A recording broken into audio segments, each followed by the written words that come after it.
Oh, well, that's why. There's your problem. Spectrum Wireless. Never ever recommend it Awful. to anybody listening. Please. I know it's a monopoly, so you have no choice. If you're living in certain areas of the US, you're basically boned. But I hate them, and I wish them all the very worst. New Year. All right, let's do it. Episode 196, I believe. So welcome to the show, Adam, Craig. Happy New Year. How was your New Year's? How were you feeling after that game yesterday? That impact your night at all, or were you already over it by then? Yeah, I mean, I had obviously massive plans to go out on the town, go crazy, and I cancelled them all after the Arsenal game. No, I'll tell you what happened. I lost power twice yesterday. Once right at the end of the game, rather fortunately. So you were nice enough to tell me via WhatsApp that Matoma's goal was clawed back because of a wonderful refereeing decision. And then I didn't have power for another 2 hours during the evening. And wonderful New Year's. I think staying in is the new going out, right? I think I was back by 10, and that was pretty much it. It didn't impact me too much. I was kind of over it by the evening, but we'll dig into that. Yeah, I felt like a very boring person not going out. And then when I took the dogs out at like 9:30ish before, like, to try and get them out before the fireworks started going off and everything, every single house had lights on and people in it. So clearly staying in definitely is the new going out, because it seemed like nobody on my street had any interest in going anywhere yesterday. So people in the chat, if you're listening, let us know what you did for New Year's. If you did anything remotely more fun, then I think Craig wins the day on it, going out for dinner. I think I stepped outside. Yeah, it's a bit much if you ask me. The best thing you do is you get your friends over to your house or whatever. That's the peak New Year's, because going out is an absolute joke. And the people, I know this has been said over and over again, the people that stand in New York City in like diapers, wedged into a raining, cold, pouring Times Square, might be the most troubled people on the planet, because I don't know what has happened in your life that would draw you to that location at that time, but it's nothing good. Well, it's not good, is it? Like, when you look at the others around the world, like if you're going to Sydney, right, and you've got like the Opera House and like all the fireworks, or like the London one last night, I don't know if you saw any of that. Like, I saw clips of the firework display and stuff. Like, insane. Like, the amount of preparation that must go into that is just madness. Like, went on for like 15 minutes. They had like drones like doing like tributes to the Queen and stuff. Like, madness, absolute madness. I can understand why someone would want to go and watch something like that in the first, like, for a year. What I don't understand is New York, it's just a bunch of wet confetti. That's it. And a ball that you maybe won't even see. They don't even have fireworks. Like, you could do all sorts with the Empire State, the new Twin Tower, whatever it is, the Trade Tower. You could do all sorts of mad shit. No, just a bunch of soaking wet confetti. Ryan Seacrest.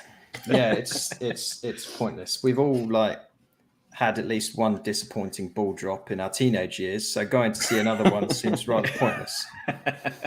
Yeah, Mikey, I think going to the Amex does count as doing something. At this point in time, with all of us here, I think that probably is the most audacious thing that anybody did. All right, let's get straight into the Arsenal game, shall we? We went into yesterday much depleted. We knew this. We talked about this prior on the episode just a couple of days ago. We knew this was going to be a tough one. Arsenal have only lost 3 games all season, only once in the league. That was to Manchester United, oddly enough. And then, of course, to us in the Carabao Cup, and to PSV in Europe. So this is an Arsenal team that are not just a phase. They're very, very, very good. And we were coming into it without Alexis McAllister, without Moises Caicedo on his fifth yellow card ban. We were without Danny Welbeck, obviously injured. Adam Webster, obviously injured as well. And we lined up, as you would expect, incredibly lightweight in the midfield. Luckily, Adam Lallana was not as hurt as he first thought, so he did start. But we rolled out there with Gilmore and Gross in the middle. Lamptey came in for Veltman. Not sure if it was rest or a tactical maneuver to have him go up against Martinelli, given that Martinelli is one of the fastest players in the Prem. And within about 2 minutes, Lamptey showed a bit of rust. But what did we make of that 11? I mean, it feels almost really the best they can do, right? But what were your thoughts there? Were you concerned? Were you looking forward to seeing what some of these players could do, especially someone like Gilmore, Lamptey in the lineup? What were you feeling? Yeah, I mean, it was the best 11 that we could probably put out, given the amount of sort of omissions that we have at the moment. So, yeah, I was mildly excited to see if Gilmore would step up. I know he's had a few sub appearances and bits and pieces, so it was nice just to get a full look at him. Yeah, I think the only surprise to me was Veltman out for Lamptey. Obviously, that may have been a tactical sort of news, as you alluded to. So, but yeah, that was the only sort of surprise. Other than that, it's about as full strength as you can get it. Adam, you put something up whilst the game was going on about sort of the age range of our substitutes. That tells you everything you need to know, I think. Yeah, the subs bench was fairly bleak. Well, in the sense that there's promising, exciting players on the subs bench, but when you are 3-0 down, and obviously this didn't necessarily come true, but you didn't look at the bench and go, God, we've got a couple of potential real game winners here. You had a roll of the dice with the younger players. The Lamptey one was the real eyebrow raiser, because we just got come off talking about how impressive Veltman continues to be. And you're right. I mean, I think you have to look at the players that we were forced to put out, and you look at Lallana, Gross, Gilmore, the collection of players we had on that pitch lacked one thing: pace. Against an Arsenal team that has one thing in droves, which is pace. And I really think that Lamptey selection was purely just to be like, we need to not be a completely sluggish unit. But obviously, when you turn around and see a couple of things that Lamptey did, there were some big errors there, even with his pace. Having said that, I know we'll get on to player performances, but there were a few times where Lamptey really did impress. I thought his positioning and doggedness was really, really good. He got forward and was the main guy behind our first chance creation. But you did miss Veltman's, wise head a couple of times. Yeah, I think obviously this is a really obvious statement to me, but I think with McAllister and Caicedo in there, right, it's obviously a very different game and I think Lamptey would have been a really inspired choice at that point. I think you'd have had a lot more cover for him. I think he was at times left alone against Martinelli far too often. Yeah. Which is a surprise to me, given that Solly was in front of him and he is so good defensively. I was surprised to see him isolated so often. And that, I mean, it first came within 2 minutes, 1 minute, 50 seconds or something like that. Basically about 18 different defensive mishaps, and Saka was in the middle of just open to slot the ball into the back of the net. And we're 1-0 Arsenal. Probably the worst possible start you could ask for. And from then on, it was one of those games where we had all of the ball, but on the counter attack, Arsenal looked absolutely lethal, didn't they? They looked a bit like that Liverpool season with the Sturridge, Sterling, Suarez front three, where every single time they would hit someone on the counter attack, they basically scored. And because I saw an infographic just the other day of Haaland's 20 goals, and the record he broke was Suarez with 19 in that season when they went absolutely mental. I didn't realize he scored that many that quick, but it gives that feel about it, doesn't it? When they come forward, that it's just okay. 50-50 chance here whether we were going to concede or not. Yeah, we seem to be super exposed at the back. And I think from that first goal, I think they showed a nice graphic for those that watch it in the US. Just around 4 or 5 different midfielders just bombing it up the pitch, because that's pretty much what we try and do, is we try and break very quickly. Lamptey loses the ball, and all of a sudden we're playing 3-on-3, which is a very strange position to be in. but it's again, and I think it's worth noting just another slow start as well. It's sort of become a little bit of a constant that we don't tend to start games very quickly. In fact, quite the opposite. So, yeah, a mistake, a bit of ring rust. That it is what it is, but you can't do that against a team like Arsenal, who, as you say, have lost one league game in 16 right now on a cruising. So, yeah, unfortunate, and then it's all uphill from there, isn't it? So, a shame, but well, that whole first half, I think we can put in a bad spot. So. Yeah, I honestly don't know what to think about this whole game, by the way, because I know it'd be easy to, I think Mikey summed it up really well, and talking about, we all kind of said wouldn't be that disappointed losing against Arsenal, and now it feels like we're sort of fairly disappointed because of the manner of the defeat and the way it went down. But I don't even think, I know we looked sluggish. And when you can see 2 goals followed by a third straight off the second half, that goes down as a disaster class situation. But I really don't think we were that bad. And we just have to put out the reminder, as you kind of said, this is a pretty stunning Arsenal side, which is a rare thing to say nowadays. But the reality is they are. And that performance from Odegaard was some of the things he did, some of the touches, that little drag back through ball in the box that he did as well, where they nearly scored, was just like unbelievable. He was pretty much the mastermind behind the first goal in a roundabout way when he created the chance, and then Lamptey came out and gave the ball away. He nearly created a second. He scored the second. He was incredible. So I think it would have been a tough task even if we had Mac and Caicedo in there. Would it have changed the result? Potentially, but you can't feel too bad about it. I think the weird thing for me, just overall, when you look at the actual stats behind it too, is, if you look at 68% possession, 85% pass accuracy that we had compared to 73% for Arsenal, higher percentage of shots on target, we had 24 crosses to their 6. And the difference comes down to always, we're just not clinical enough. And that's the difference. Arsenal are extremely clinical. When they had one-on-ones, when they had chance creations, it was bang, bang, goal is in the net. And for us, it's not quite like that, apart from the odd flash from our friend Mitoma. Yeah, we'll talk about clinical strikers towards the end of this show, I'm sure, with a certain 18-year-old coming off the bench to score his first goal for the Albion, because cool, calm and collected he did look.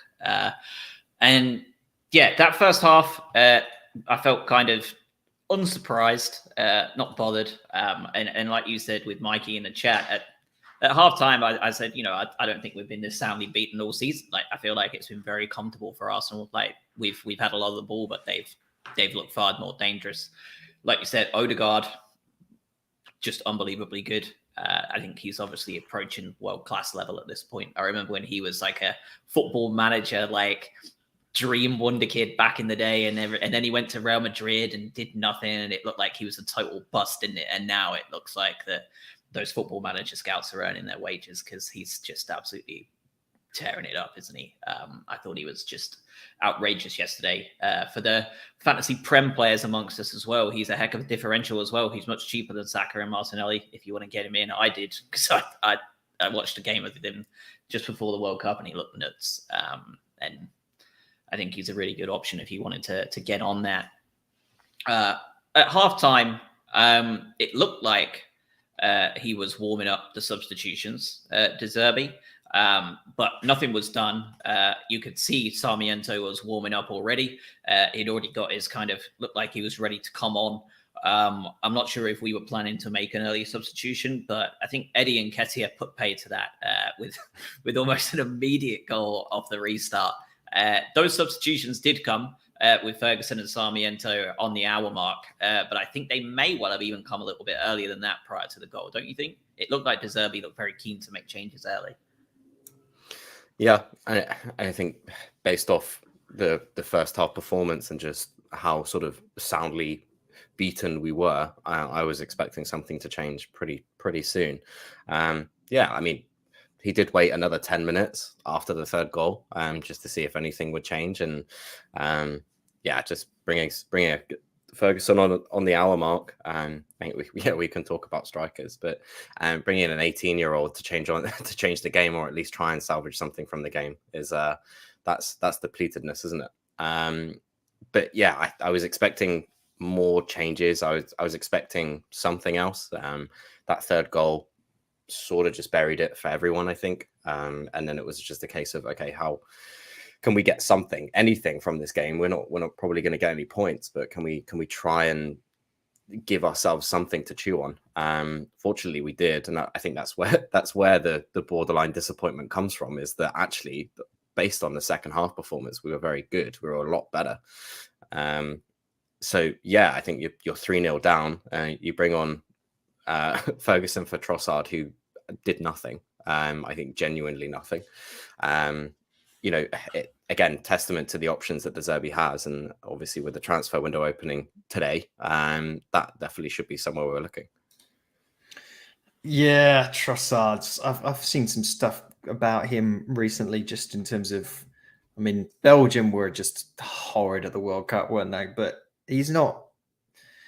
He was incredible for us earlier in the season. He's not been very good recently, has he? Mine seems to be elsewhere. It's weird though, because there's also, I don't know, there was a tweet out earlier from one of those groups that has all the data. Who was it? It was Squawka. And in Europe's top 5 leagues this year, possession won in the final third. The third out of that group of players in the whole of the top 5 leagues is Leandro Trossard. He's won the one possession 38 times in the final third this year. I say this year, 2022. Only De Bruyne and Joshua Kimmich ahead of him, and behind him is Martin Odegaard. So, yeah, we know what he's like. But yeah, this was one of those ones where you just put anyone on in place of him. It doesn't seem like he's actually doing anything. The interesting thing after that, conceding that goal, I was just getting back in front of the TV, and then Nketiah scores. I was like, oh, this is going to be fun. There's no place where you think, being down 3-0 at home at 47 minutes, where there's going to be any point, frankly, in even watching this play out. The fact that we made this a game, and we should have been 4-3 and in with a shout of having some stoppage time chaos at the end of this game to get a point, is testament to the way in which this De Zerbi team works. Because against this Arsenal team, I'll tell you what would have happened if we had Potter as manager. We'd have lost 1-0. And that would have been that. Well, and we'd have had one shot on target. We wouldn't have been embarrassed. It would have been fine. And the difference here, I know it's a different flavor, but the fact is, De Zerbi can get these guys to rally when we go down. And we said that numerous times. If we concede, when it was Potter and you conceded, you thought game's done. Not like that with De Zerbi. And that is a positive you can take out of it. Yeah, another player that felt almost anonymous at times, Pascal Gross, connects with Mitoma for that first goal. What a pass from him. What a touch from Mitoma, and how comfortable did he look slotting that away. I know it took a nice little deflection, but nonetheless, that was a heck of a finish. I thought that yesterday was a really good argument for a lot of people that have been saying the same thing. And I feel like we've been mentioning it once or twice when Trossard isn't on his game. I think we need to end this false nine experiment for Leo. Like, let's get him out of that guy as the guy up top. Like, let's push him one back into the Lallana position. We know he's technically excellent. He's winning the ball high up at the pitch, so he can continue to do the pressing stuff. And let's actually have a real striker up there for him to feed to, along with Mitoma. If you want to look at De Zerbi's older teams, Berardi sits in that spot perfectly, doesn't he? Like, the Berardi-Trossard comparisons in just about every way are there. Whether he's here by the end of January and any of this matters, I don't know. But the fact of the matter is, he's one of those players that should excel in De Zerbi's formation when he's in one of those 3 spots behind a striker. But we're kind of forced currently to play him up top. And you can see his limitations up there, I think. It's hard to tell you how much I'm biting my tongue not to say a certain journalist's name. But yeah, it's. Let's not. Let's I'm not. I'm yet. not doing it. I'm not going to do it. Yeah, it's. There's no unless you start 18-year-old Evan Ferguson against the league leaders and probable champions of the Premier League. You don't have anyone else that plays that. It's just a weird. It's a tough situation. So I think if you, I'd play Trossard there. And even if he's not good and he continues to do what he's doing and fall off in games or just not show up, there's no other option for now. I think we all know that. Well, I say we all know, but I think we see Trossard's value in being in that number 10 or in that sort of winger role. And he's not our striker in the way that we play. So once we do have more options up front, and when Welbeck is back, for example, or I know Undav was out for personal reasons, it turns out, so again wasn't available to play. So personal reasons, as in the club personally doesn't think he's any good. Yeah, I don't know. I hope he's all right. I do mean that in the kindest way possible. But I mean, we've seen over the, I guess, as soon as we got back and even before the World Cup, that he's kind of out of favour anyway. But those sort of limitations, you have to take that into account when you are playing the league leaders at home, and sort of say, well, actually, that second half performance on loan does give you a lot of positives, and I think that's sort of where we're going. And with Mitoma being, as we say, clinical, like he is clinical, and being as good as he is and as composed as he is, gets us a way back into the game at 3-1, which is yeah. Within 10 minutes, we had 2 more goals. Immediately at the other end, Arsenal bagged to seemingly put the game to bed. And then Saliba was just manhandled by 18-year-old Evan Ferguson, albeit Evan Ferguson is massive. He looked massive when he was like 14, but he looks massiver now. So he just kind of pushed Saliba out of the way, and Saliba just collapsed. And what a tidy finish that was from Ferguson to put it to 4-2, wasn't it? Just slotted it between the keeper's legs and nonchalantly wandered off. Like, unbelievable finish, I thought. And he's starting to show signs, isn't he? That he's at minimum a natural finisher that we've been seeing in the under 23s for ages. The question now is, do you loan him out and give him 6 months at a championship team to really get blooded now? Or do you use the Aaron Connolly route with a player that is much more down to earth than Aaron is, by all accounts, because Connolly was already a massive prick within the under 23s, from what I can gather. Evan has been nothing but the consummate professional from the day he signed with us as a kid. Do you choose to give him the fast track route and get rid of Undav and bring somebody else in?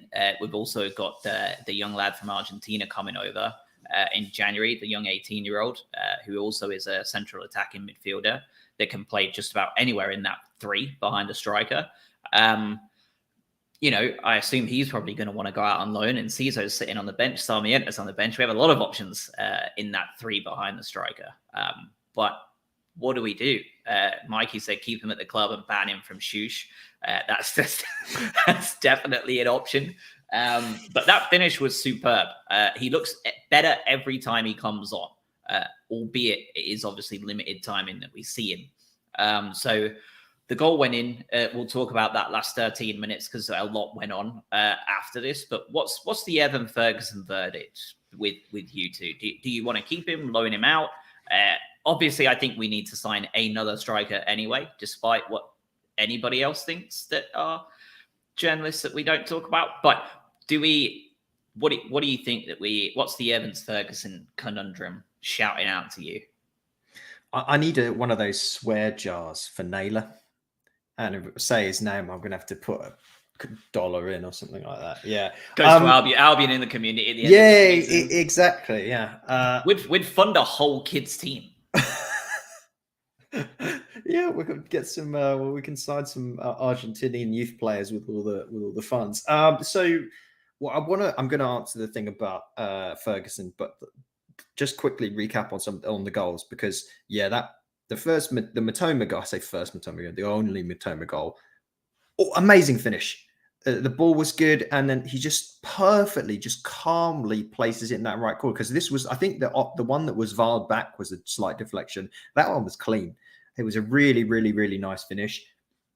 Not to wax lyrical more about Martin Odegaard, but if anyone's trying to draw fault with the Brighton players for that fourth Arsenal goal, go and watch the replay of that ball that Odegaard plays. Just unreal. He just first time just smacks this wonderful curling pass. Lamptey's got Lamptey's not positioned poorly, and the pass is so good. Really, really, really impressive. And then Ferguson, yeah. So the ball into Ferguson as well. It was Dunk played this really nice ball over. Saliba makes an absolute hash of it. It could have just gone out for a goal kick, and he completely screws with it. But Ferguson's strength, but not only the strength, but if you watch it again, he does a little ball roll because the ball's behind him once he gets through and beats Saliba. And while he's sprinting, he ball rolls it to get it in the right place to slot home. I mean, we haven't had many number 9s at Brighton in recent memory that have the composure to do that, especially ones that are 18 years old. So if you can do that on a consistent basis, guys, I'm excited. But to actually answer your question after 20 minutes of me waffling about other goals, I want him out on loan because I want a more clinical player to come in that you can be more confident to bring on and start games. And Ferguson looks promising, but we've read this book before. We'll plug him in. We'll start him against some games. He doesn't perform, and then we throw him aside for a bit. And that's not the way that you want to get these youngsters involved, in my opinion. Let's get someone else in. We need someone else. Get Undav out on loan. Get Ferguson out on loan, and then next year, let's see. I think that's where it lies with me, is that what other options do we have? I mean, I think in an idealistic world, I think, yeah, you loan him out and he gets that experience and plays week in, week out as a starter. That sort of experience is invaluable to someone that's 18 years old. But when you look at the face value of it, if Undav is not preferred, if Welbeck is a bit of a sick note, you're looking at 2 people coming in to be comfortable up front before you let Ferguson go out on loan. So that's where I'm in 2 minds, is that, if we had enough players up front and we were good in that area, of course he goes out on loan. Absolutely. But at the moment, you've got him. I think when we're talking about Trossard, like, he's not a striker out and out. So when you're talking about looking at the bench as well, is that Ferguson there is our only out and out striker in the entire squad for that day. And that's the issue, is, I don't think we have too many options up there at the moment to even consider him going out on loan. So we'll see what we do. I guess in this window, I guess now it's open, but we need to have other options before we let him go. Because I think, like you said, that he is composed, he can do it. I just don't think he'll get a regular run of games for us without that pressure and without, that sort of criticism or critique. And that's not going to help him as someone as young as he is. I think that's the obvious answer, isn't it? That we're dancing around. You spend a bunch of money on a proper striker in January. And this answer solves itself, doesn't it? You can send out Ferguson on loan. You have Welbeck as your backup, which, if he is a sick note, playing we got 22 games left now, something like that, 20 games left. Having him play 5 of those is a lot better than having to play 20 of them. That sick note kind of goes away then, doesn't it? So you've solved the Welbeck problem. You brought in your striker that, for now, you can do whatever you want with Undav. You can sell him for all we care, right? Like, he's not going to be used. And if Welbeck and other new striker goes down, you do still then have your Trossards and your Encizos, and just in case, right? I think that's the obvious answer, is you spend a shit ton of money on a proper striker that we've been calling out for the last, God knows, since Glenn Murray retired. And let's not mess around with a £6 million punt in Belgium. Let's go for the ones that we've been looking at and failing to get, right? Go for your Darwin Nunez's, going for your players like that. We're obviously finding them. We've been gazumped by Chelsea, obviously, for this young lad from Mulder. I think that would have been a really good signing. But, hopefully he crashes and burns at them now. But we don't, I think it's the obvious answer, is you spend a shit ton of money on your striker this January. That's that's your choice, right? Like when you look at this team, to talk in for the American audience, we have everything but your franchise quarterback. Like that's it. We're missing the guy to carry the team. And like there are lots of teams in the lower half of this division that have that guy. Your Mitrovic's, well, they're not even in the lower half; they're balling. But you've got your Mitrovic's, you've got your Ivan Tonys for now. You've got your big boy players that can carry the team and score a shit ton of goals. And we've been talking about it for ages, but like that's what we're missing. And I think if you bring one in, you can loan out Ferguson, and you can probably loan him out again next year and really like nurture his development, and then bring him in 2 years from now when we inevitably sell that new striker for a crap ton of money, and he just plugs in at 20 years old and starts banging in goals. Yeah, I mean, God, and I feel like how many times have we had this conversation? But it's one that we continually have to have until something's done about it, and we kind of maybe bigged ourselves up a little bit around the idea of Denison Dev before that happened, and the hope behind it. And again, still remains to be seen what happens there. But the current forecast is absolutely heinous. The biggest disappointment for me, and I know we will need to wrap up and finish up with the game and player ratings and all that kind of stuff, but the biggest disappointment for me would be making no moves this January and doing that same thing, doing that classic, like we don't want to sign anyone in January, especially even if you keep hold of everyone, but especially with this idea that there are constant rumors abound and we're only Jan 1 about many of our players leaving. We have to get that depth. Even with Welbeck back, even with Webster back, you still look at the squad and you go, a couple of injuries here or there. There's always going to be some injuries later on into the season. So the fact that it's Webster and Welbeck right now, it's going to be Lallana a bit later. It's going to be Lamptey. It's going to be someone. It will be another couple of players, and we need to have depth. Right now, we're playing how old's Levi Colwill? He's our starting centre back, who we're basically just coaching up for Chelsea, and he's incredibly young.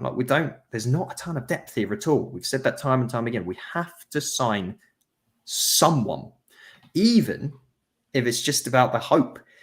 They might not work out, but let's do something, because we know this isn't necessarily sustainable. But I've got a fear that the tactic here, but with the execs of the club, is let's just in some ways limp our way to the summer, and then see what we can do. Keep as many of these players as we can, unless we get an outrageous bid, and then we'll make our plans going to the summer.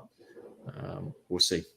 Just quickly, Sal in the chat says, unpopular opinion, but I want a defender signed. I think we all said this right before the World Cup, that a centre-back is probably towards the top of De Zerbi's list, looking at his past clubs and the first signings he's made.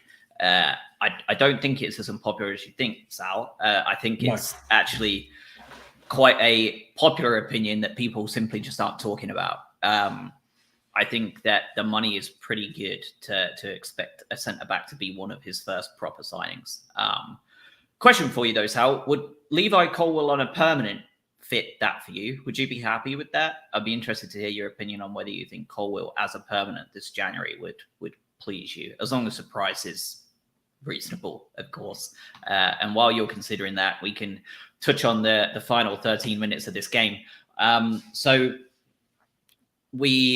Sarmiento, let's talk about 4 different incidences, and you can go through them all in whichever order you want. Sarmiento goes down, dived just outside the box, booked.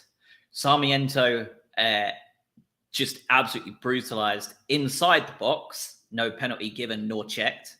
Mitoma tripped inside the box, no VAR check. Mitoma judged offside for a trailing leg when running backwards prior to the goal being scored, chalking off that third goal. Thoughts, feelings on these? The 5th option, Saka with an incredibly cynical trip. I don't think his first tackle was a booking anyway, but I think the second one every day of the week is a straight yellow for sure, because it was so cynical and just so obviously a trip to break up play. What do you just talk about them all between yourselves? How are you feeling about it? Because there is arguments to be had here that we could have finished this game 4-4 and the greatest game ever to finish a year. And it feels like certain refereeing decisions did not go as you would hope them to go. Yeah. I'm Craig. I'm deferring to you. I've talked about the refereeing stuff so much now. I feel like Mourinho, where it's like if I speak, I'm in trouble. It's consistently a sack of shit. So I'll hand over to you. Yeah, I think that's exactly where we're going with this anyway, is just the consistently inconsistent referees in this league. Supposedly the best league in the world, but with some of the worst refereeing we've seen in a very long time. Yeah, I think the Saka one, obviously that was the last one because I have a memory like a sieve, so I'll just do that one first and I'll try and work my way back. But the Saka one, if he wasn't on a yellow card already, it's a clear yellow. I think it just because it was that second yellow, that's why it wasn't given. I think it's the wrong choice, but whatever. Sarmiento dive, yeah, rightly booked. Don't want to see it. But obviously with a massive shirt pull in the box as well, that should have at least been checked in given how important that was to the game and what could have been. I would expect at least a check to be happening there. Even if they rule it that it wasn't enough of a pull or whatever, but I can deal with that if it was checked. Matoma, yeah, I mean, I think he was our player for the day anyway, but in just having a bit of a rough day and being manhandled as well. So yeah, I felt bad for him. But there's ultimately we can pick and choose these set of bits and pieces, but it all boils down to just lackadaisical refereeing, and that's just not good enough. So yeah, we sound like a broken record, but it's because it's the truth, is that consistently these referees are not good enough. And this, I'm sure this was intentional, Josh, but culminates in the wonderful VAR intervention where they did decide that they'd utilize it for the third goal and Mitoma's second. What do you think about this? Because I put a tweet out that was an image you sent me of the VAR lines and the amount of varied responses you've got. Because somehow, of course, the Arsenal fans got nothing better to bloody do than look at the Brighton hashtag on Twitter and decide to give their opinion on an offside ruling. Go and do something. It's New Year's Eve. They're all commenting on a Brighton hashtag. What's wrong with you? But people seem to be split around what the purpose of both the offside process is, the VAR decision. Should it have been a goal? Shouldn't have been a goal? Was it ruining football? But what's your thinking behind it? I think that my question that I asked to you all, what feels like last year, technically it was. The question I asked you to pre-World Cup break in that last podcast, and the question was, what do linesmen do these days? What is their purpose in a football match? Because they do not give offside decisions anymore unless they're like frivolous ones on the halfway line. Like once it gets into the final third of either side, there is no flag up anymore. It's deferred to VAR. They don't even dare raise a flag. They don't communicate with the referee as and when balls go out for corners or goal kicks, because we saw that several times yesterday. We saw it twice where the ball went out for a corner. And even the commentary picked up on it where there was players miles offside that resulted in the corner. And it's like, well, if the goal would have gone in, they've scored from an opportunity that was created by offside players. And the linesman is right there to watch it and doesn't care. I think the sooner that we get this automated lino system in, that they're talking about, that kind of half automated linesman system that they're already trialing and erroring, the better. They've become a totally defunct pair of officials at this point. They're just a waste of time and body and energy. They don't do anything. They don't contribute to the game. They take away from it. And I think for me, like that's the biggest source of frustration watching these games week in, week out, is there are legitimately double-digit incidences over the course of a 90-minute game where just silly mistakes are made, like, or just things are ignored that shouldn't be ignored and shouldn't be made. Like, accidents shouldn't happen when you have two people paid to do that job on either side of the pitch. And I think people really want to rag on VAR and the refs, and they should, because the fact that VAR is ran by the refs is a totally corrupt and broken system as is. Like, I know I've compared it a couple of times, and I know it's like totally different because people like legitimately die from the other one, but like, it's cops judging cops. Like, you can't trust the police when they investigate the police and find no wrongdoing. You can't trust the referees on a much more frivolous level, right? Because it's just sport. But like, you can't trust the refs when their buddies who are also refs are in the business of protecting them. If we are not going to change the VAR rules and get better officials in that one, the next thing is we need to look at what on earth linesmen are doing, because it's just a waste of time and it's contributing to more and more stupid mistakes. Yep, I completely agree with everything. I think there's not really too much more to go there, and it's just, yeah, there's a lack of accountability, isn't there, really? And the linesmen are scared to make decisions as well, because they know they're going to be sort of scrutinized or whatever it is going to be.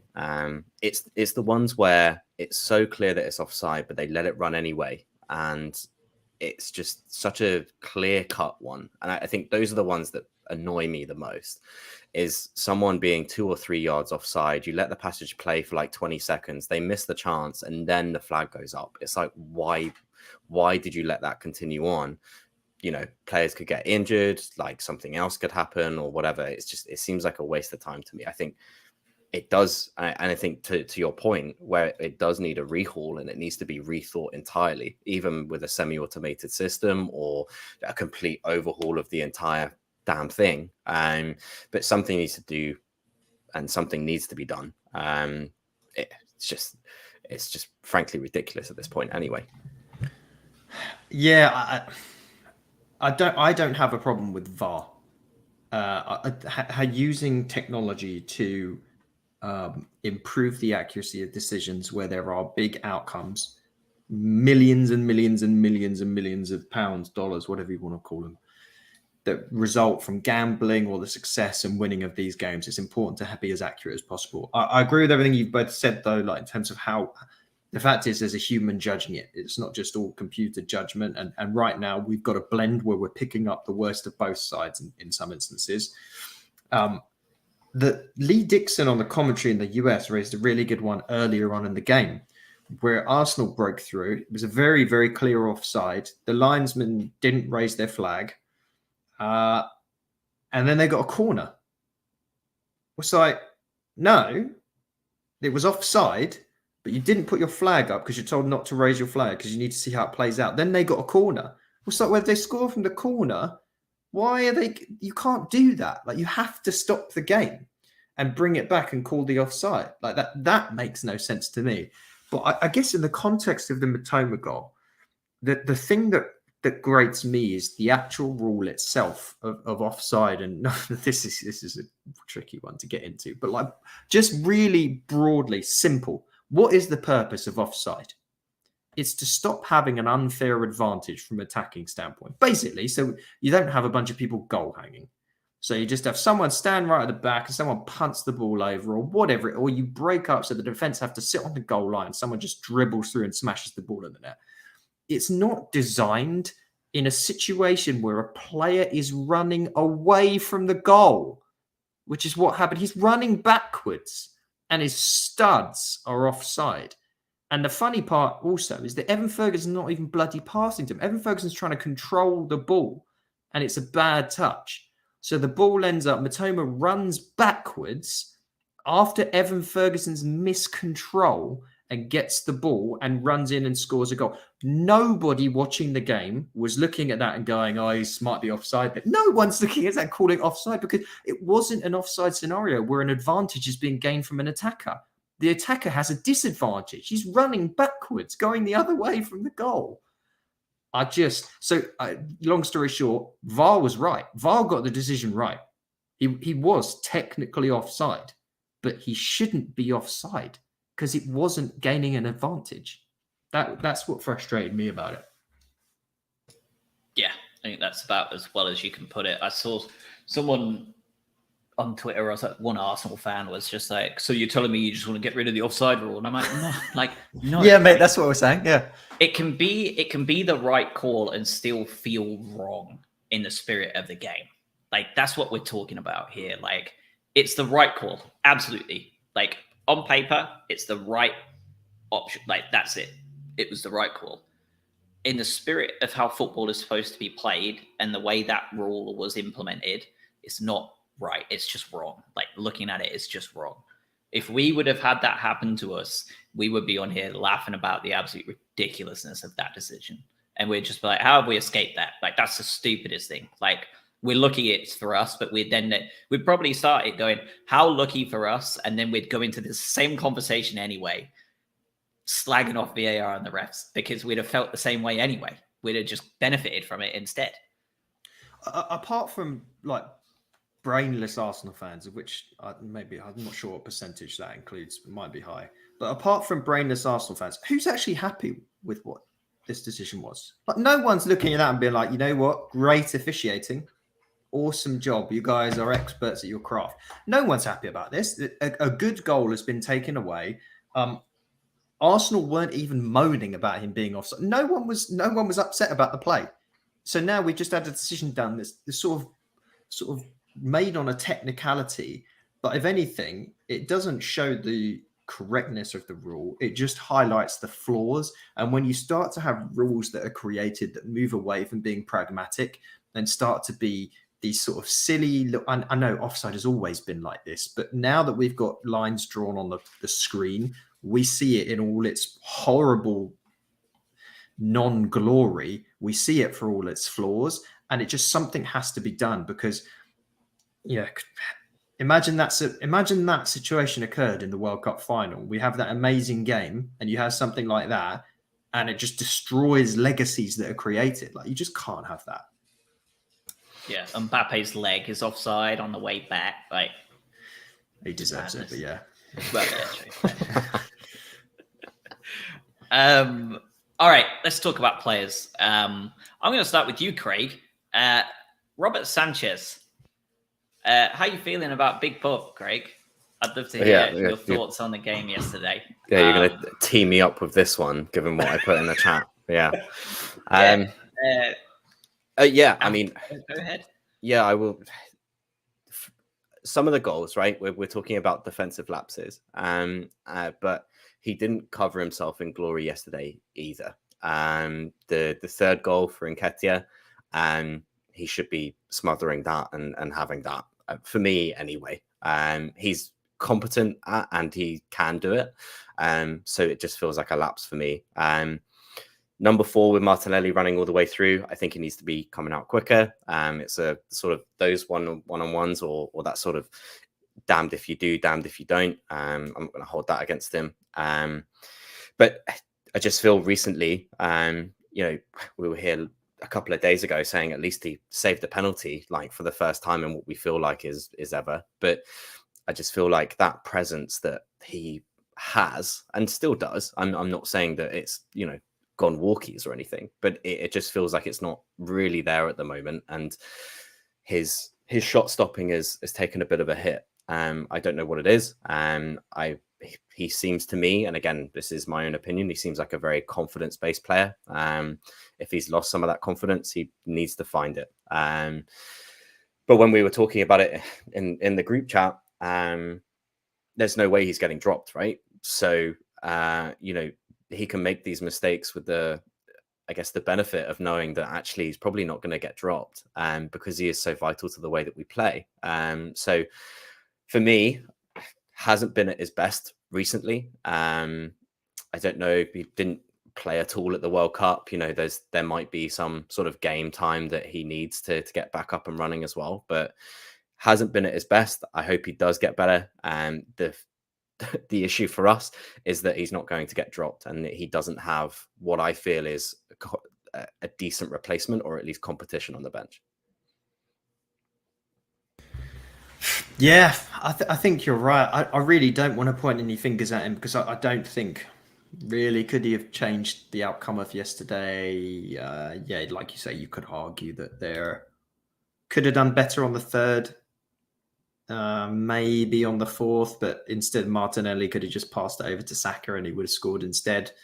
There's also the fact that the way that this system works now is that he is left more isolated and vulnerable than he ever was in the Potter system. And we can't forget the fact that, how many times yesterday did you see that he had to stare down a one-on-one or someone just smashing the ball? And we obviously don't talk about all the ones where Zinchenko has a shot and he saves it, or someone does something else and he's got a palm on it. You're right. I think one of the things he does hopefully need to be coached out of is some of the ways in which when he does get a hand on the ball, that he doesn't just shove it into the face of an attacker, which he did with the penalty, which he did another time yesterday as well. For the deficiencies we have across in certain areas of the pitch, which they're not gigantic anywhere apart from up top and number 9, I guess you could argue that it could be improved. Would it be helped if we had someone better to back him up or someone that could push him for competition to be better? Maybe. Of all the things that I worry about, he's not at the top of the list. That might change, but not right now. Yeah, it's a tough one, isn't it? He is only 25 as well. And you think there's still so much time until you consider him like an actual first choice goalie, really. There's a lot of goalies that don't even get look at Emi Martinez. He's a good example of popping in, coming in at 28, 29. I hate that he won the World Cup. By the way, he's such a scumbag, Martinez. He annoyed the hell out of me when we played Villa earlier with his time waste. He is just a villain, isn't he? He's a villain. Anyway. But it was so nice seeing him shithouse a team I really didn't like in France. I was so conflicted in the shithousery he was committing to. I hate it, but he was doing it against a team I really didn't want to win. So it was one of those things that just horrible. I feel like I lost either way. Enemy of my enemy is my friend and all that. Yeah, that's how it felt. Tariq Lamptey, a lot of people in Twitter, Facebook, one of the WhatsApp group chats I'm in, thought Lamptey had lost a step and was well off it. Just in general, we talked about the fact of has he lost his pace? I think yesterday's game, unfortunately for him, proved that he absolutely hasn't. He just had to run himself into the ground yesterday trying to prove it. He was one step behind Martinelli when that ball was played by Odegaard, and he didn't lose a step at all after that against one of the fastest players in the league by far. He went stride for stride with Martinelli. So the pace is not lacking. A couple of early errors, really not great early errors. But at the same time, and Adam, you pointed this out, he actually went and had a quietly very good game. He had more combined tackles and interceptions than anybody else in the team. He was defensively, barring the errors he made, which weren't great, he was actually very good yesterday. He was defensively, one of our better players and worked himself to the bone. Whether that was a case of not being supported as much as he could have by the players around him, that's also a conversation to be had. He won more fouls than was the most foul winning player on the team as well, along with Duncan Lallana. I thought he had more block shots than anybody else as well. He really put in a shift yesterday, didn't he? And he did have some mistakes in him. He absolutely did, but I don't think he did too much to not deserve a place going forward, which then puts De Zerbi in a great position with Veltman also being superb, doesn't it? Yeah, Lamptey's everyone I think goes back to the memory of that we had a little while back now with Lamptey, where he came in and he just looked like he'd been shot out of a cannon. And it was like, oh my God, how have we stolen this guy from Chelsea? He looks like the best player on our team. And then the injury and so on and so forth. We all know the history. I think that he's got some incredible strengths and we're seeing slightly less of them at the moment. But again, I thought he had some really impressive aspects yesterday, as you just said. The problem is weaknesses can be costly against a side that's as clinical as Arsenal. Yeah, we saw that. I think he playing potentially or in training and being behind Veltman is going to help him with his biggest weakness, which is just around game knowledge and positioning, because he has all the physical attributes, bar strength, to actually position himself perfectly, catch up with anyone for the most part, and then bomb forward. Like, if Veltman had Lamptey's body, he's playing for Real Madrid, barring injuries. So if he can learn from him from the mental side of the game, I think he's in a really good position. He's still a youngster as well. Like, let's not forget that. But I think just people getting upset with a couple of players yesterday, just of how it all went down. I don't think Gilmore looked bad. Everyone's saying, "Oh, Gilmore looked crap," and all. I thought he looked all right. 95% pass accuracy in the team. Dispossessed, got forward nicely a few times. It's his first start, people. Like, what are we all going crazy about? It's his first start for Brighton in a very, very different system than what he was used to playing when he was playing, or at Chelsea, and then prior to that getting absolutely screwed over at Norwich. It's going to take a little bit of time. I'm not worried about Billy Gilmore for now. I think once he gets more accustomed to everything, he's going to be in a decent place for this team. And your broader reminder of the fact that this should have been 4-3 Arsenal, a team that is top of the table, has won their last 11 billion games with a plus 26 goal difference. They've scored 14, conceded 14. We did all right. Like, they beat everyone at the moment. That's okay. Yeah, I agree with Lamptey. I think for the fourth goal, regardless of who's playing right back, I don't think they're getting back to catch Martinelli enough to put him off in any way. So I don't think you can begrudge that. And I think he went, like Josh said, stride for stride. He hasn't lost his pace. But like you said, it's those mental attributes that he's obviously going to learn. Again, super young player. Like this whole squad is full of very young players. They're learning, they're getting over those sort of tropes, and they're playing in a very good system, in a very good side against what is the best side at the moment in the Premier League. So can't really say too much other than that. And I agree with Billy Gilmore as well. It's going to take time for him to adjust and adapt. I thought he was perfectly fine yesterday. His job is not to pull up trees and be a standout performer with flair, pace, and energy. He was there to distribute the ball and be a backup for the centre backs. So, that sort of double pivot role that he wanted to play with Gross, who also isn't going to be part of that double pivot if we have our strongest 11. I thought we did absolutely fine yesterday. And that, I think that was what we were talking about earlier with the positives, right? Is that second half, barring a silly VAR ruling, you're at 4-3 with 6 minutes left to go. And that's a very good game. Said it right at the top as well. I guess I'll leave it on this, is that this team does not know when it's beaten. And that is very different to what we're used to in the last couple of years. And having the energy and the ability to change these games around is going to be very fun to watch. And go watch the highlights of the game if you haven't already, and see what the Arsenal bench does after the Mitoma's second goal, because obviously no one thought it was offside. Watch them. They're all panic-stricken. Arteta's out there pointing to his head, telling all his players to calm down. They were frazzled. Not many sides have frazzled this Arsenal team this year. They really were. Yeah, you could see it. They were shitting their pants. On the Gilmore piece, he had the second best pass accuracy in the team, 95%. Only Colwill had 0.1% more. He had more touches of the ball than any other player except for the centre backs. His accurate through ball was crazy. 8 long balls, 6 of them on target.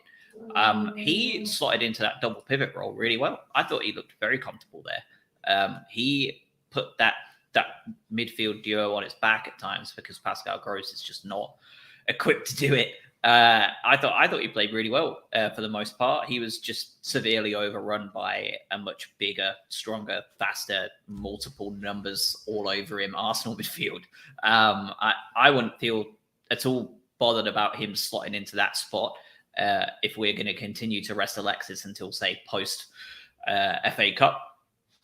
I don't know what the plan is, if we're waiting for him to come back for Liverpool or whether we'll play him against Everton. I'm not sure what the McAllister choice is going to be. It's hard to know. Alvarez was on the bench yesterday for City. Obviously, he's not going to start anyway with Haaland up front, but some of these players are already coming back. Some of them are not. So I don't know what they're going to want to do with him. But I'm far less worried today than I was 2 days ago about the idea of a Gilmour-Caicedo duo in the middle of the park. In fact, that's what I would like to see if Alexis is out. I would not like to see the Gross experiment continue in that spot.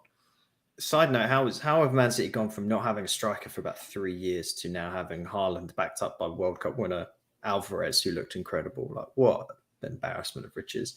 Yeah, I think of McAllister played a bit further forward for Argentina, right? Especially in certain games where he was pushed a decent chunk far up, while DePaul and potential Chelsea recruit Enzo Fernandez sat back a little bit more.